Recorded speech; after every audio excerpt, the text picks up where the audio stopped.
Hey everybody, my name is Julissa.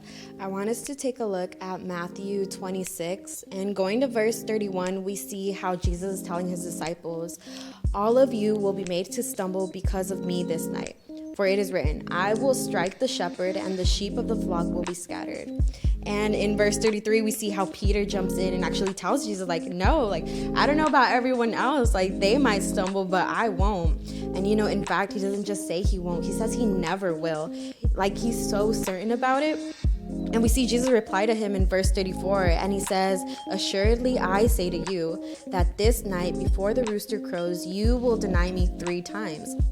And Peter doesn't drop it. Instead he goes on to say, even if I have to die with you, I will not deny you. And so what happens later on that night?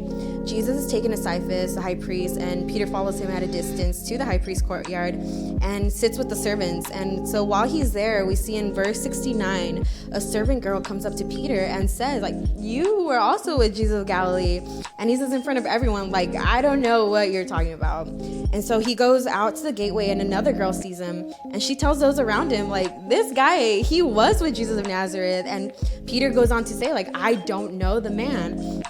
And a little later, those who were nearby came to Peter and once again told him, surely you are also one of them. They tell him, for your speech betrays you.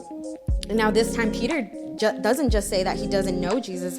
Instead, we see him take it up a notch. And in verse 74, it says he began to curse and swear, saying he doesn't know who this Jesus is. And what happens? Immediately a rooster crowed. And in verse 75, it says, and Peter remembered the saying of Jesus, before the rooster crows, you will deny me 3 times. And so what does Peter do?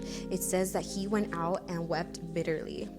Jesus knew this was going to take place. As much as Peter tried to deny it, Jesus knew that he was going to deny him, not once, not twice, but 3 times, And even in knowing that, Jesus still died on the cross for him. Can you imagine that? Laying down your life for someone who you knew was going to reject you.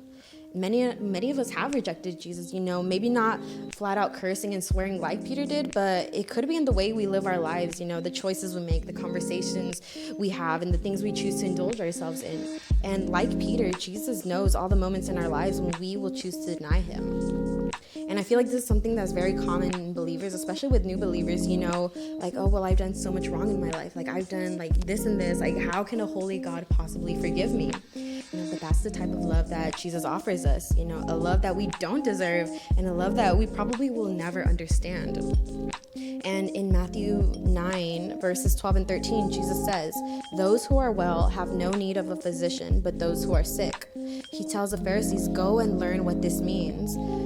I desire mercy, not sacrifice, for I came not for the righteous, but for the sinners.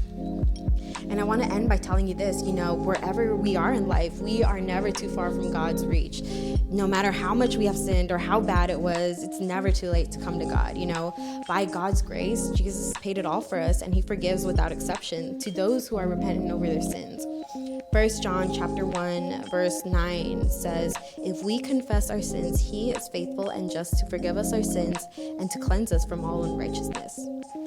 So go. Don't leave for tomorrow what God has given you the chance to do today.